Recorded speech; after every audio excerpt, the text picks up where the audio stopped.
दोस्तों, स्वागत है आपका एक नए क्लास में। आज ये अपना पहला क्लास होने वाला और ये क्लास बहुत ज्यादा इंपॉर्टेंट है। क्योंकि जहां से आप शुरू करते हो वहीं से कॉन्फिडेंस आता है कि किस तरीके की पूरी जर्नी रहने वाली है सर। ठीक है, तो आज के इस क्लास में हम लोग बात करने वाले हैं एल्केन्स के बारे में। बहुत ही आसान है मेरे भाई। जब हम लोग हाई स्कूल में हुआ करते थे तो हम लोग तीन चीजें पढ़ते थे सर। क्या क्या थी बताइए? Alkanes, alkenes, alkynes. ऐसे ही तो पढ़ते थे, alkane, alkene, alkyne, alkane, alkene, alkyne, alkane, alkene, alkyne. ऐसे ही पढ़ा करते थे भाई, बिल्कुल वैसे ही पढ़ेंगे। कैसे पढ़ते थे बताओ? Alkane, alkene, alkyne. अब एल्कीन और एल्काइन को थोड़ी देर के लिए हम लोग हटाए दे रहे हैं। अभी हम बात कर रहे हैं सिर्फ एल्केन की। एल्केन क्या हुआ करते थे? जिनमें सारे बॉन्ड सिंगल होते थे वो एल्केन कहलाते थे। जिनमें डबल बॉन्ड होते थे वो एल्कीन कहलाते थे। जिनमें ट्रिपल बॉन्ड होते थे वो एल्काइन कहलाते थे। ऐसा ही था ना सर? बिल्कुल आसान है। Alkane, alkene, alkyne, single bond, double bond, triple bond. अब एल्कीन और एल्काइन को हटा दो, सिर्फ एल्केन पे आ जाओ। तो मेरे भाई अब एक चीज हम आपको और समझाएंगे। जब कभी भी हम लोग एल्केन और एल्काइन पढ़ते थे तो ये हाइड्रोकार्बन हुआ करते थे। क्या होते थे? हाइड्रोकार्बन। सर जी ये हाइड्रोकार्बन क्या होता है? तो जिनमें मेरे भाई हाइड्रोजन होता है, जिनमें कार्बन होता है वो हाइड्रोकार्बन होते हैं। जैसे हम लिखते हैं CH4 मेरे भाई। अब CH4 में देखिए हाइड्रोजन है, कार्बन है, तो ये हाइड्रोकार्बन है। हम लिखते हैं C2H6, देखो हाइड्रोजन है, कार्बन है, तो ये हाइड्रोकार्बन है। हम लिखते हैं C2H4, हाइड्रोजन है, कार्बन है, तो ये हाइड्रोकार्बन है। हम लिखते हैं C2H2, हाइड्रोजन है, कार्बन है, तो ये हाइड्रोकार्बन है। यानी जिनमें हाइड्रोजन और कार्बन होते हैं उन्हें हम लोग हाइड्रोकार्बन कहते हैं। हाइड्रोकार्बन दो तरीके के होते हैं, एक सैचुरेटेड और एक अनसैचुरेटेड। सैचुरेटेड का मतलब संतृप्त और अनसैचुरेटेड का मतलब असंतृप्त मेरे भाई। तो दो बातें हो गई यहां पर, एक संतृप्त, एक असंतृप्त। संतृप्त क्या होते हैं? सैचुरेटेड क्या होते हैं? जिनमें सारे बॉन्ड सिंगल होते हैं उन्हें सैचुरेटेड कहते हैं। यानी संतृप्त भैया चारों तरफ से सिंगल है, कहीं से भी डबल नहीं है कोई, मतलब इतने लोग इनके पास हैं जो इनकी जरूरतों को अलग अलग तरीके से पूरा कर रहे हैं, किसी से भी काम नहीं चलाना पड़ रहा है। लेकिन अगर किसी से काम चलाना पड़ रहा है, डबल बॉन्ड बनाना पड़ रहा है, ट्रिपल बॉन्ड बनाना पड़ रहा है, इसका मतलब अभी संतृप्त नहीं है, सैचुरेटेड नहीं है, मतलब वो अनसैचुरेटेड है। तो मेरे भाई ये जो एल्केन होते हैं इनमें सारे बॉन्ड कैसे होते हैं? सिंगल होते हैं। तो ये सारे के सारे कहलाएंगे संतृप्त हाइड्रोकार्बन यानी सैचुरेटेड हाइड्रोकार्बन। लेकिन जो एल्कीन है और जो एल्काइन है उनमें डबल बॉन्ड है, ट्रिपल बॉन्ड है, तो वो कहलाएंगे अनसैचुरेटेड हाइड्रोकार्बन मेरे भाई। ठीक है, तो इस तरीके से हाइड्रोकार्बन दो तरीके के हो जाते हैं, एक होता है सैचुरेटेड, एक होता है अनसैचुरेटेड। सैचुरेटेड मतलब संतृप्त जिसमें सारे बॉन्ड सिंगल होंगे, उन्हीं को हम लोग एल्केन कह देते हैं। एक हो गया अनसैचुरेटेड जिसमें डबल या ट्रिपल बॉन्ड होगा। डबल या ट्रिपल बॉन्ड का मतलब क्या हो गया मेरे भाई? ये अनसैचुरेटेड है, इन्हें डबल या ट्रिपल बॉन्ड बनाने पड़ रहे हैं अपनी वैलेंसी यानी संयोजकता को पूरा करने के लिए। ठीक है भाई, तो डिटेल हम कर रहे हैं क्योंकि यहीं से चैप्टर आपका स्टार्ट हो रहा है। तो हमने क्या लिखा? हमने लिखा एल्केन्स, सैचुरेटेड हाइड्रोकार्बन। सैचुरेटेड क्यों कह रहे हैं बताओ? क्योंकि सारे बॉन्ड सिंगल होते हैं, संतृप्त होते हैं मेरे भाई। सैचुरेटेड हाइड्रोकार्बन होते हैं, इनमें कार्बन कार्बन के बीच सिंगल बॉन्ड प्रेजेंट होते हैं। इनका जनरल फार्मूला क्या होता है मेरे भाई? जनरल फार्मूला होता है CnH2n+2। सर जी बाकी चीजें समझ में आ गई, ये सैचुरेटेड क्यों कहला रहे हैं, सारे बॉन्ड सिंगल हैं, ये भी समझ में आ गया। लेकिन जनरल फार्मूला CnH2n+2 कैसे है? तो CnH2n+2 कैसे है जरा समझाते हैं आपको। मान लिया लिखा हुआ है C2H6, इसे आप आराम से समझो। मान लिया C के पास में N लिखा हुआ है, तो N के पास में क्या, H के पास में क्या होना चाहिए? H के पास में जो यहां N लिखा है उसका दुगने से 2 ज्यादा होना चाहिए। यानी यहां N लिखा था तो यहां दुगना कर दिया, 2n हो गया, और 2 और जोड़ दिया। अगर ऐसा बन रहा है सिनेरियो तो वो सारे के सारे एल्केन कहलाएंगे। कैसे कहलाएंगे सुनो, यहां 2 लिखा है, इसका दुगना करो तो बताओ 2 दूनी 4 हो गया, उसमें 2 जोड़ दो, 4 और 2 कितने हो गए? 6 हो गए।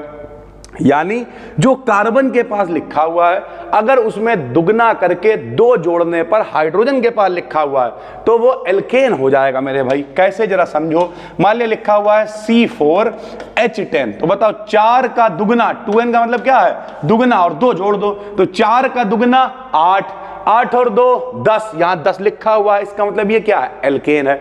यानी कोई भी वो व्यक्ति मेरे भाई, हम कहते हैं C3H8, 3 का दुगना 6, 6 और 2 8, तो ये भी क्या हो गया मेरे भाई, एल्केन हो गया। समझ गए आप? तो यानी कुल मिला के किसी का भी डबल करो, उसमें 2 जोड़ दो, तब हम लोग उसे कहते हैं एल्केन मेरे भाई। ये बात आपको समझ में आ गई होगी कि इसका जनरल फार्मूला CnH2n+2 क्यों है, क्योंकि C के पास जितना लिखा है उसका दुगना करो, 2 जोड़ दो, अगर हाइड्रोजन के पास वाला आ रहा है तो हम लोग उसे कह देंगे एल्केन मेरे भाई। ठीक है, अब किस तरीके से आप एल्केन कहोगे सुनो। हमने यहां पे लिख दिया नंबर कितना होना चाहिए, फार्मूला क्या होते हैं और नाम क्या होते हैं, लेकिन ये रियलिटी है कार्बन से डिपेंड करेगा। जैसे जब भी कभी कार्बन 1 होता है तो मेथ जोड़ते हैं, कार्बन 2 होते हैं तो एथ जोड़ते हैं, कार्बन 3 होते हैं तो प्रोप जोड़ते हैं। Meth, eth, prop, but, pent, hex, hept, oct, non, dec, undec, dodec. Sir ji ये सारी चीजें तो हमें आती नहीं है, मत याद करो, कोई बात नहीं, धीरे धीरे करके जैसे जैसे हम लोग पढ़ेंगे वैसे वैसे आ जाएंगे। लेकिन हमने यहां पे कुछ एल्केन के नाम लिखे हैं, जैसे जब कार्बन 1 है तो मेथेन, 2 है तो ethane, propane, butane, pentane, hexane, heptane, octane, nonane, decane तक हमने लिखा है। लेकिन ओवरऑल बात क्या है, एक कार्बन है तो मेथ जोड़ते हैं तो मेथेन हो गया, क्योंकि एल्केन है ना तो एन आखिरी में आएगा, और एक कार्बन के लिए मेथ तो methane, ethane, propane, butane, pentane, hexane, heptane, octane, nonane, decane, dodecane, ऐसे करके आता है मेरे भाई। तो इस तरीके से हमने यहां पे एक लिस्ट बना दी, किसी को भी चेक कर लो मेरे भाई, आप लो चेक करवाते हैं हम आपको। जैसे यहां पर अगर आप देखोगे भाई तो कितना लिखा हो, C7, तो 7 का दुगना 14, 14 में 2 जोड़े कितना आएगा, 16 आ गया। 8 का दुगना 16, 16 में 2 जोड़े कितना हो गया, 18 हो गया। 9 का दुगना 18, 18 में 2 जोड़े कितना हो गया, 20 हो गया।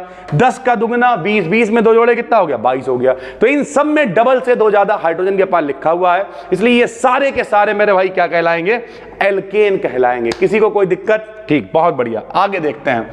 Isomerism in alkane. अब ये आइसोमेरिज्म क्या होता है मेरे भाई, एल्केन बहुत ही अच्छा चैप्टर है, यहाँ पे हम लोग प्रिपरेशन पढ़ेंगे, बुट्स अभिक्रिया पढ़ेंगे, बुट्स फिटिंग पढ़ेंगे, फ्रीडल क्राफ्ट पढ़ेंगे, फिर साइक्लो एल्केन पढ़ेंगे, काफी सारी चीजें पढ़ेंगे। तो समझते हैं क्या होता है आइसोमेरिज्म इन एल्केन। आइसोमेरिज्म क्या होता है इसे पहले हम समझाते हैं। हिंदी में इसे कहते हैं समाव्यवता मेरे भाई। ठीक है, समाव्यवता का मतलब क्या है, अवयव समान होंगे।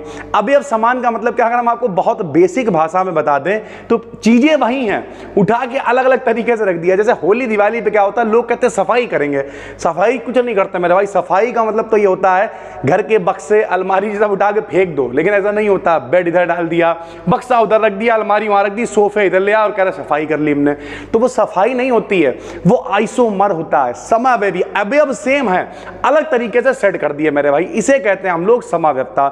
ये कई तरीके की हो सकती है आइसोमेरिज्म, 2 तरीके की हम लोग यहां पर देखने वाले। तो हमने लिखा एल्केन्स निम्न 2 प्रकार के स्ट्रक्चरल आइसोमेरिज्म शो करता है। तो जो एल्केन्स होते हैं वो 2 तरीके की समाव्यवता यानी आइसोमेरिज्म दिखाते हैं मेरे भाई। पहली होती है चेन आइसोमेरिज्म। चेन मतलब क्या है, श्रृंखला। अब अभी हमने आपको बताया ये क्या है, ये हाइड्रोकार्बन है। तो इनमें क्या होगा, कार्बन बहुत सारे आपस में जुड़ेंगे, जब कार्बन जुड़ेंगे तो उनकी चेन बनेगी, उनकी श्रृंखला बनेगी, और उस श्रृंखला में कुछ गड़बड़ कर दिया, इधर से बक्सा उठा के इधर लगा दिया, इधर की अलमारी इधर लगा दी, और इस तरीके से मेरे भाई क्या हो जाएगा, चेन आइसोमेरिज्म हो जाएगा। कैसे हम आपको समझाते हैं, देखिए। तो बे कंपाउंड्स जिनके मॉलिक्यूलर फार्मूला सेम होते हैं, मॉलिक्यूलर फार्मूला सेम है, क्यों भैया, क्योंकि चीजें तो वही है ना, उतने ही अवयव है, उतने ही कंपोनेंट्स हैं, परंतु इनकी कार्बन चेन क्यों, क्योंकि चेन आइसोमेरिज्म है, तो परंतु इनकी कार्बन चेन की जो लेंथ है उसमें डिफरेंस होता है। मतलब कोई बड़ी कार्बन चेन है, कोई छोटी है, चीजें उतनी ही है, इधर उधर सेट कर दिया, कोई चेन बड़ी हो गई, कोई चेन छोटी हो गई, तब हम लोग एक दूसरे के चेन आइसोमर कहलाते हैं। जैसे यहां पे लिखा हुआ C5H12, सबको पता है, ऊपर टेबल में भी देख लेना आप, meth, eth, prop, but, paint, 5 माने पेंटेन होता है। ये क्या है, पेंटेन है। लेकिन पेंटेन के स्ट्रक्चर भाई 3 तरीके से बन सकते हैं, ध्यान से देखो।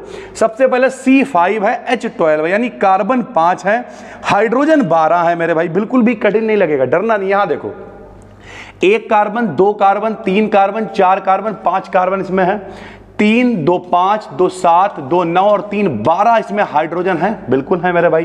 तो जब इसमें 5 कार्बन है, 12 हाइड्रोजन, तो ये पेंटेन है। लेकिन लाइन बिल्कुल सीधी सीधी दिख रही है, तो जब बिल्कुल सीधी चेन हो जाती है उसे कहते हैं नॉर्मली। यार नॉर्मल सीधे सीधे रख दिया यार, ये कोई डिजाइन थोड़ी है, तो इसे कह देंगे नॉर्मल पेंटेन। एन पेंटेन का मतलब क्या नाम है इसका, नॉर्मल पेंटेन है। अब क्या है, थोड़ा क्रिएटिविटी, शादी हो गई, घर में बहू आ गई, बाहुबली, ऐसे सीधे सीधे नहीं रहेंगी चीजें, ऐसा करो, थोड़ा इधर की चीज उधर रखो, उधर की चीजें रखो, चलो रखते सकते हैं भाई।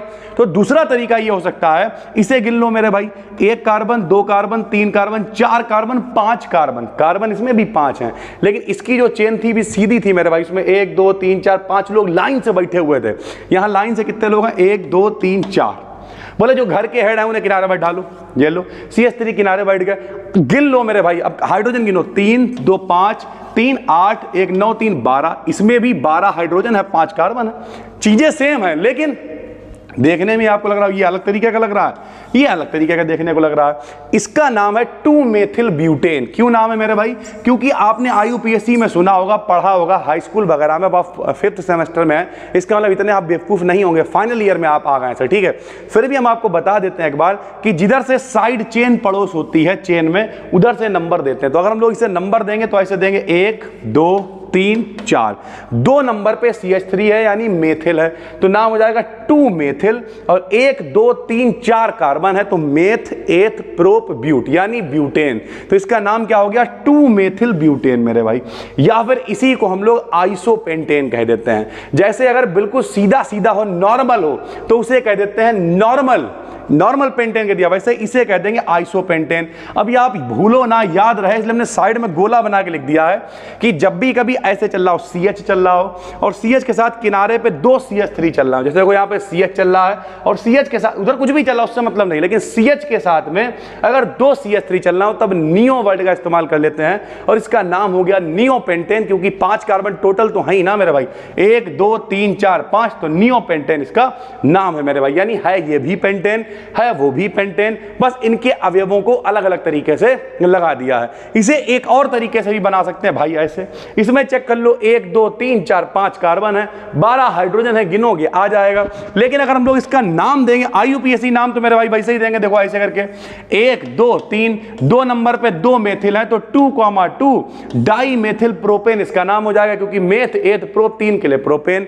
या फिर जब ऐसा कुछ सिनेरियो हो कि C के संग में 1 2 3, हमने यहां पे गोला बना के लिख दिया इस तरीके का, C के साथ में 3 एल्किल ग्रुप लगे हुए हो, तब उसे कह देते हैं नियोपेंटेन मेरे भाई। तो इसका नाम नियोपेंटेन भी है। आपने समझा क्या, था केवल एक आदमी C5H12, उसी के कार्बन को, उसी के हाइड्रोजन को 10 तरीके से रिप्रेजेंट कर दिया मेरे भाई। इसी को तो हम लोग क्या कहते हैं, आइसोमेरिन। चीजें सेम है, उठा के इधर की उधर, उधर की इधर, इधर की उधर, डेली लाइफ में करते हैं मेरे भाई, यही तो आइसोमेरिज्म कहलाती है ना सर। दूसरी इसमें होती है पोजीशन आइसोमेरिज्म। अब पोजीशन का मतलब क्या है, जब चेन में गड़बड़ी कर रहे थे तो वो चेन आइसोमेरिज्म हो गई कि भैया सीधे सीधे चीजें ज्यादा थी, कम करो उन्हें यार, 4 सोफे लाइन से लगा रखे थे, 2 लगाओ 2 सामने डालो, तो ये क्या होगा, चेन में गड़बड़ी कर दी ना। पोजीशन भी वैसी है, कुछ पोजीशन में क्या हो गया मेरे भाई, पोजीशन चेंज कर देंगे, बाकी चीजें वैसी रखेंगे। यदि सेम मॉलिक्यूलर फार्मूला वाले कंपाउंड्स की चेन पर सब्स्टिट्यूएंट या फंक्शनल ग्रुप, सब्स्टिट्यूएंट का मतलब क्या होता है, साइड चेन, हम लोगों की भाषा में कहें तो लटक, वो CH3 लगाओ, C2H5 लगाओ, OH लगाओ, कोई ग्रुप लगाओ, कुछ भी लगाओ, कि पोजीशन में अंतर हो, तभी से एक दूसरे के पोजीशन आइसोमर कहते हैं। तो आइसोमर का मतलब तो सबको समझ में आ गया कि समावयवी है, अब चेंज कर रहे हैं। और पोजीशन का मतलब क्या चेंज कर देना है, पोजीशन चेंज कर देना है। जैसे C6H12 है मेरे भाई, तो हमने क्या करा, एक स्ट्रक्चर इसका ऐसे बनाया, देखो 1 2 3 4 5 6 कार्बन दिख रहा है, इसमें दूसरे और तीसरे पे CH3 लगा हुआ है, इसका नाम है दूसरे पे और तीसरे पे तो 2,3 डाईमेथिल ब्यूटेन नाम है इसका। नहीं अगर समझ में आ रहा तो लो वो भी बता दे रहे, बिल्कुल भी मेरे भाई टेंशन नहीं लेनी, बड़े बड़े बेहतरीन क्लास होने दो ना, समझो क्या दिक्कत है। 1 2 3 4, 2 नंबर 3 नंबर, तो 2,3 पे कौन है, 2 मेथिल है तो dimethyl, 1 2 3 4 meth eth prop but, 4 के लिए ब्यूट जोड़ते तो इसका नाम क्या है, ब्यूटेन। अगर हम इसी को ऐसे लिखना चाहें, लो मेरे भाई 1 2 3 4 5 6 कार्बन अभी भी है, लेकिन अब की कह रहा, इनका हाइड्रोजन इन्हें दे दिया और इनका CH3 यहां लगा दिया, बस इतना ही करा है। अब क्या हुआ, गिन लो, सारी चीजें सेम है मेरे भाई, लेकिन थोड़ा सा डिजाइन चेंज कर दी, वहां का CH3 इधर लगा दिया, इनका H उन्हें दे दिया मेरे भाई। तो इसका नाम क्या हो जाएगा, लो इसका नाम भी तुम लोग रख सकते हो, कैसे रखोगे, उसमें 2,3 था, इसमें क्या होगा 1 2 3 4, 2 नंबर पे ही दोनों लगे हुए हैं तो 2,2 डाईमेथिल ब्यूटेन हो गया। यानी कुल मिला के आइसोमेरिज्म क्या होती है, आइसोमेरिज्म का मतलब होता है कि जब अवयव सेम होंगे, कंपोनेंट सेम होंगे, बस आपको क्या करना है, उठा के अलग अलग चीजें अलग अलग जगह पे रख देनी है। तो एल्केन्स क्या होता है, आपको समझ में आया। एल्केन का मतलब होता है सरल भाषा में जिनमें सिंगल बॉन्ड होते हैं, ऐसे संतृप्त हाइड्रोकार्बन या सैचुरेटेड हाइड्रोकार्बन को एल्केन कहते हैं। कई सारे हमने आपको लिख के दिखाए, जैसे methane, ethane, propane, butane, pentane, hexane, ये सारी चीजें होती हैं। फिर आपने आइसोमेरिज्म समझने की कोशिश करी। आइसोमेरिज्म क्या होता है मेरे भाई, कंटेंट उतना ही है, उसे इधर का उधर, उधर का इधर करते रहो, इसे हम लोग कहते हैं मेरे भाई आइसोमेरिज्म। उम्मीद करते हैं आपको पूरी बात समझ में आ गई होगी। इसकी पीडीएफ आपको टेलीग्राम पे मिलेगी, टेलीग्राम पे जाके आप B decade in BSc search कर लीजिएगा। और अगर आप चाहते हैं, अफोर्ड कर सकते हैं सारी चीजें एक जगह पे, तो आप हमारी एप्लीकेशन बी डिकेड इन को डाउनलोड कर सकते हैं। वहां पर सारे नोट्स, सारी पीडीएफ आपको एक जगह पे मिल जाएगी। तो कंप्लीट प्लेलिस्ट हम यहां पर भी अल्टरनेट आपके लिए लेके आने वाले हैं। 9 बजे आपको अल्टरनेट वीडियो मिला करेगी, यानी परसों हम लोग फिर से मुलाकात करेंगे। और एप्लीकेशन आप चाहें तो डाउनलोड कर सकते हैं, तो इस प्लेलिस्ट का और एप्लीकेशन दोनों का लिंक हम डिस्क्रिप्शन में डाल देंगे। बस आपको मन लगा के पढ़ते रहना है, इंतजार करना है। मिलते हैं परसों 9 बजे। जो लोग कोर्स वगैरह अफोर्ड कर सकते हैं, सारी पीडीएफ वगैरह वहीं ऐड कर दी जाएंगी। और जो लोग यहां पढ़ रहे हैं उनके लिए ये पीडीएफ कहां मिल जाएगी, आपको Telegram channel B decade in BSc पे। बस दोस्तों, फिर मिलते हैं, तब तक के लिए धन्यवाद, थैंक यू।